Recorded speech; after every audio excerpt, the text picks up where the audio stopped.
It's not every day you see a giant octopus or kraken attacking the Star of India. It is a sunny day in San Diego, and let's head down to the Marina District near Harbor Drive. Next to the buildings of downtown San Diego in the Marina District is Ruaco Park. It's named for Lloyd and Ilsa Ruaco, an architect and an interior designer and professor who established a public park fund. Beyond the grassy oval at the center of Ruaco Park is a structure called the Riparium. It's made out of eucalyptus trees sliced lengthwise and suspended in the shape of a sailboat's mast and rigging. The name riparium comes from the Latin riparius, meaning a bank or shore. We're most acquainted with an aquarium for fish or a terrarium for land animals, especially reptiles. A riparium is an enclosure with plant life near a shore. In this case, the eucalyptus are suspended on an invisible water surface, allowing people to walk underneath or ride their bicycles. The riparium was created out of eucalyptus, steel, and masonry and built in Ruaco Park in 2012. On the boardwalk next to Ruaco Park are planters with artwork like this one, called Orange Tree. At first it seems the letter A would be more appropriate than the letter E. Then we realize the letters spell out the word tree. Even though the sun has changed the color closer to red, it was literally an orange tree when first built back in 2007. Taproots are the strongest root that grows from a plant downward into the soil. It anchors the plant into the earth and normally grows side roots to secure its grip. Taproot and growth is inverted into the air and shows the part of a plant we normally don't see. A different but loving pear is a mosaic of shapes, topped off with a birdhouse and supposedly a pair of birds. Here's an older photo showing what the two birds originally looked like, a toucan and a smaller bird. This art has stood on the waterfront over 17 years. What happened to the little bird? Not many notice the missing bird. It seems there is a tiny egg where it used to be. Here is the red fish tree, displaying the bones of an upright fish skeleton. All of the planters with art are part of San Diego's Urban Trees public art exhibit. Older exhibits are either sold to the public or returned to the artist. There are decorative gates which block off a loading dock next to the urban trees on display. They have fish and bird images wired into their metal frames and are placed near the entrance to Seaport Village and the Market Street Pier. The Market Street Pier is accessible to the public and extends westward toward Coronado into San Diego Bay. It's a scenic place for people to take photos, with the waterfront as a backdrop. From the end of the pier, you have a clear view of aircraft flying by or of watercraft sailing into the wind. To the north of the Market Street Pier, you can see more boats docked at Tuna Harbor Pier and the USS Midway in the distance. In the south, we see the Coronado Bridge on the horizon, the San Diego Pier Cafe on pillars above the water, Seaport Village just behind, and the two beige towers of the Manchester Grand Hyatt. Built in 1978, Seaport Village is a dining and shopping area right in the heart of the Marina District. The west side is centered around a central fountain, with two concentric rings of shops radiating outward. The Edgewater Grill is on the outer ring, with novelty Sock Harbor just inside. There's a statue of Marilyn Monroe hiding there too. One of the most flamboyant storefronts is that of Alamo flags. They're suitable for any patriotic or 4th of July needs. East of Ruaco Park is the state landmark for La Punta de los Muertos, or Dead Men's Point. The prevailing story includes the site where Seaport Village currently stands. It says it was a burial site for sailors who died while exploring the area in 1782. Some reports say the cause of death was scurvy. Others say it was a stomach illness. 1769 is the year reported in some records. Another interpretation of Dead Men's Point refers to mooring logs that were buried here vertically in the sand or shoreline.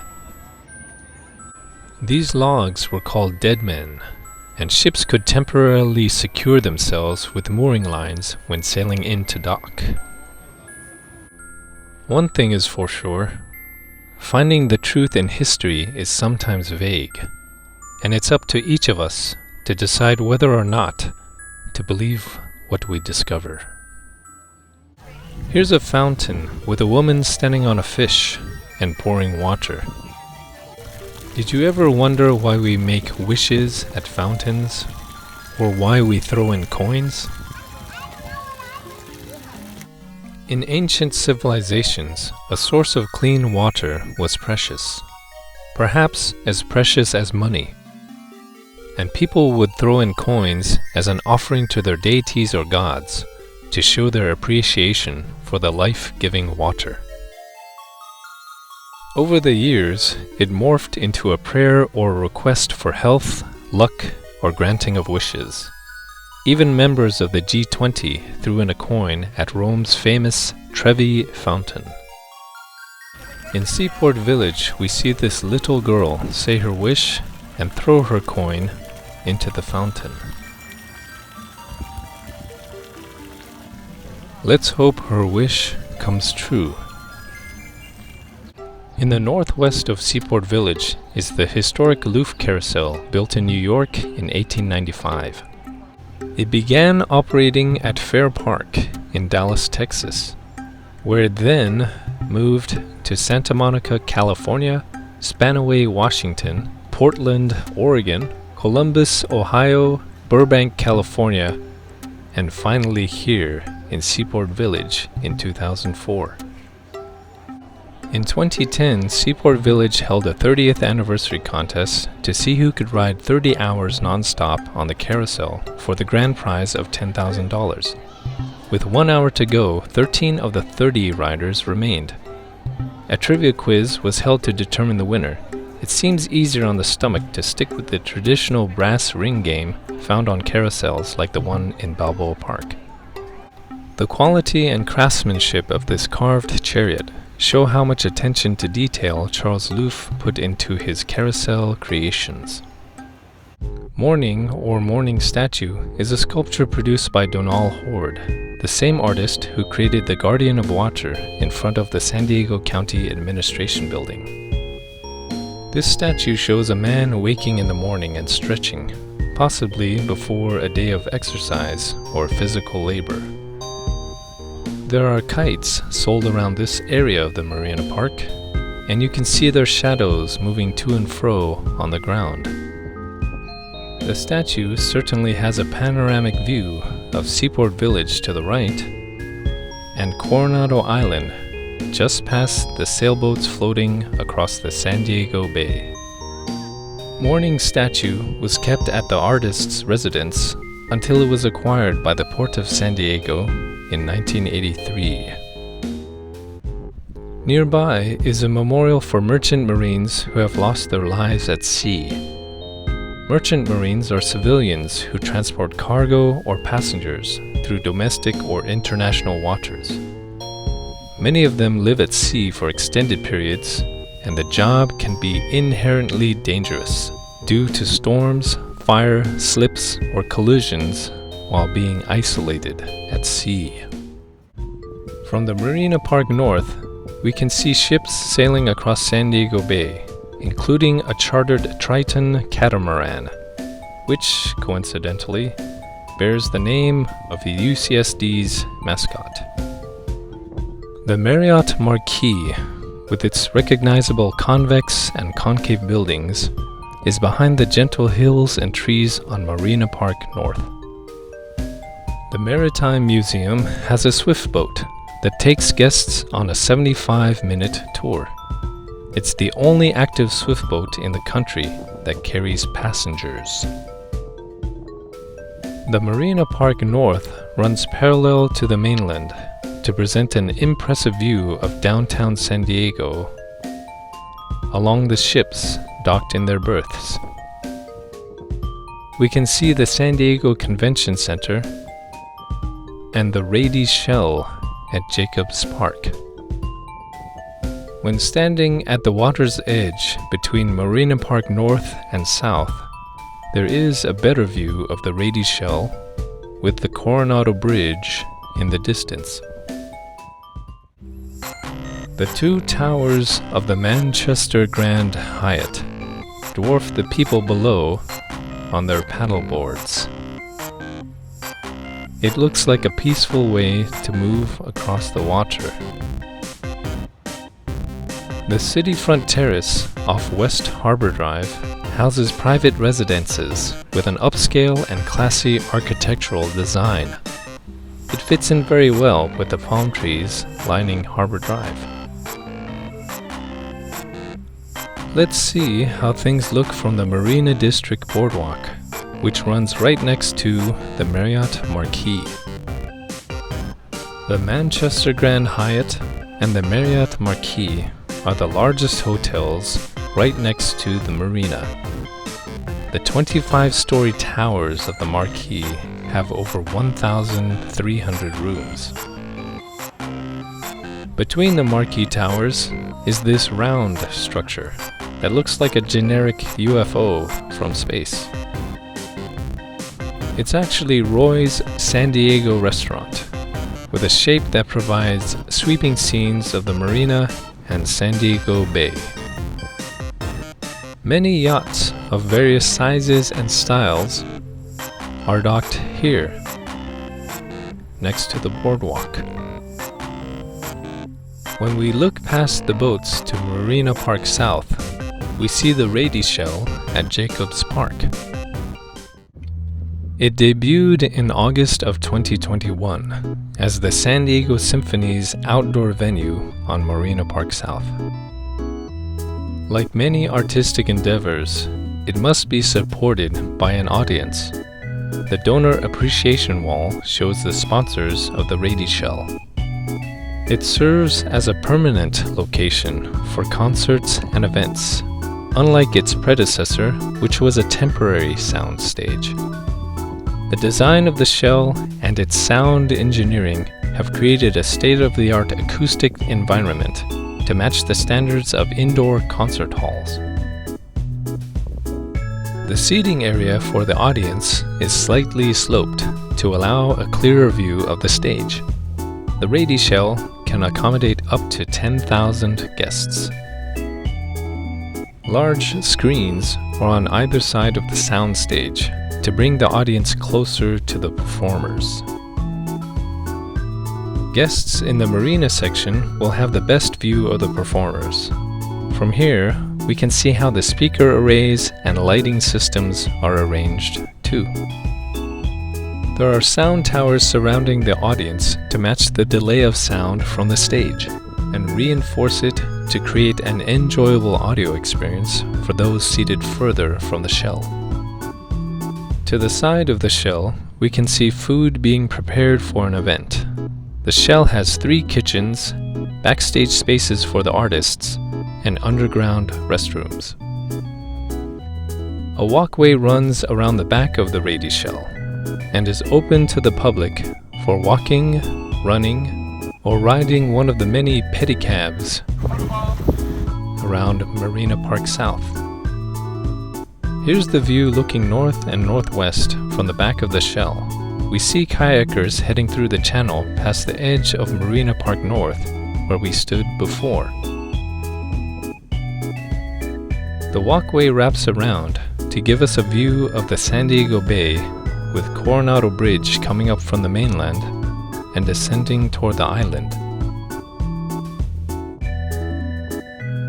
The Rady Shell at Jacobs Park is situated to allow guests full view of the water on one side and the skyline of San Diego on the other. It's fortunate the venue is open to the public as a park during non-event hours. The Marina Park Pier extends out and in both directions from the shoreline. Many people like to fish here. The view of the calm waves coming in and boats slowly floating by is soothing. Past the beginning of the shipping yards, we can see cars and trucks moving along the Coronado Bridge like tiny ants. Two large ships are docked in front of the San Diego Convention Center. Here's a watercraft coming into port.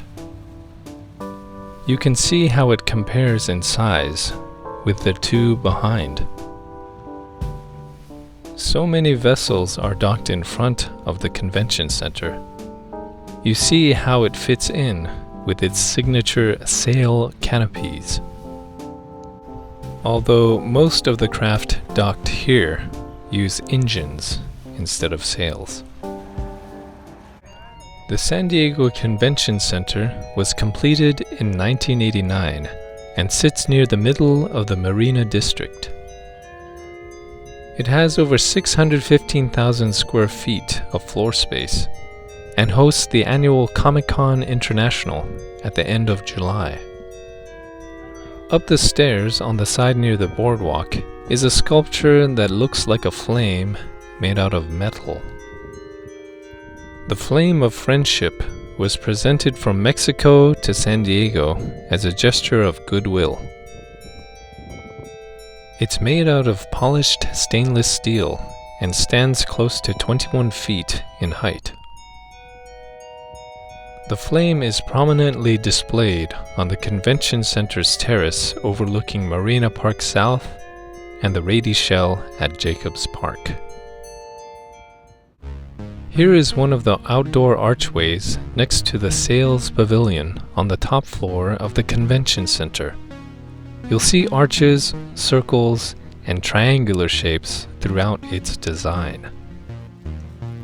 Next to the archway, we can look through the windows and glass doors to see the interior of the Sales Pavilion. This exhibition space is named for the enormous sail-shaped canopies that cover and protect it from the sun and elements. The Sales Pavilion alone has 90,000 square feet of floor space and easy access to views of downtown San Diego on one side and the San Diego Bay on the other. The Convention Center is known for the triangular buttresses that stabilize its structure. These features are so distinct, 3 of them appear on the Convention Center's logo. The geometric shapes used in its construction are simple, but at the same time they give our eyes a predictable and satisfying design to observe. From the top of the Convention Center, the view of San Diego Bay extends from the Rady Shell at Jacobs Park to the apex of the Coronado Bridge. Going around to the side facing downtown, we see the triangular and circular shapes most people recall when thinking of the Convention Center. The Harbor Club condominiums tower over where we are, but there is still a good view of downtown San Diego and Harbor Drive that runs alongside. The main exhibit hall hall on the ground level can be divided into 7 smaller ones. We see the letters here marking the location of each. The east end of the convention center seems to be nondescript, except for the triangular wedges cutting into the balcony above. Just to the right of the stairs are elevator doors, but no vertical elevator shaft. This is an Otis inclinator which travels diagonally in the same direction as the stairs. The San Diego Convention Center draws many people to San Diego for business conferences or fun conventions like the Comic-Con International. 6 triangular monuments are stylized interpretations of the convention center's design. When viewed from the side, they appear much closer together, focusing attention toward the center. It is art, but why are they located in this particular position? As the segways roll by, we see a broader perspective of the landscape around this part of the Marina District. What is the dual-colored artwork next to Harbor Drive? It's an outline of a face created with mosaic glass tiles, half in color, half in black and white. Half is a female's face, half is a male's face. This is the largest skinny creation of Niki de Saint Phalle. It stands at 30 feet in height and weighs 20,000 pounds. In Niki de Saint Phalle's own words, I call the sculpture coming together because that is what we must achieve as individuals and as a city. It is similar in meaning to yin and yang. Complementary forces cooperate, and the natural world can literally be seen through our minds. From this angle, the sculpture looks at the 6 triangular monuments that coincide with the 6 pieces embedded into the convention center's wall. Coming Together was constructed in 2001 and is supported by the Port of San Diego. The MTS trolley system has been expanding their coverage across San Diego in recent years. This one advertises UCSD, one of their newest additions to the Blue Line. The trolley can take us downtown past Petco Park and points south of the sculpture we just saw. The Harbor Drive pedestrian bridge allows safe crossing while cars and trolleys pass underneath. Note how the single 131-foot pylon has a slant similar to this palm tree. Cables connected to the rail rise vertically to the 2 main cables that are suspended from the central pylon, yielding an appropriate nautically themed bridge for the Marina District. The bridge was completed in 2011 with a total length of 550 feet across Harbor Drive. There are stairs for pedestrian access from the street level, as well as a ramp from the parking structure with elevator access. The pedestrian bridge has a slightly curved concrete surface, which may help to accommodate the 2 main support lines that sweep down from the anchoring pylon. You get an eye-level view of Petco Park from here. As we look straight down Park Boulevard, we can see the 143-foot steel dome of the Central Library. Kind of looks like the Death Star under construction. From the bridge, we get a clear view of the train yards, which split off into dozens of tracks. We see trolleys coming and going into the yard. Or trolleys that seem to be going, but then stop and back up where they came from. The Harbor Drive pedestrian bridge enables people to cross Harbor Drive without the need to wait for traffic lights, cars, or trolleys. Petco Park has been the home of the San Diego Padres since 2004. It's right next to the pedestrian bridge. Look at the San Diego logo painted on the stairs in the team colors of brown and gold. Here's one of the many entrances to Petco Park. More than a dozen ticket windows stand ready for fans on game day. A Tundra truck with the Padres colors is here, and we can see the flags inside the ballpark. Additional ticket booths are present with Padres banners displayed above. Just inside this entrance is a tribute to Jerry Coleman. He was a long-time announcer for the Padres and served in the U.S. Marines.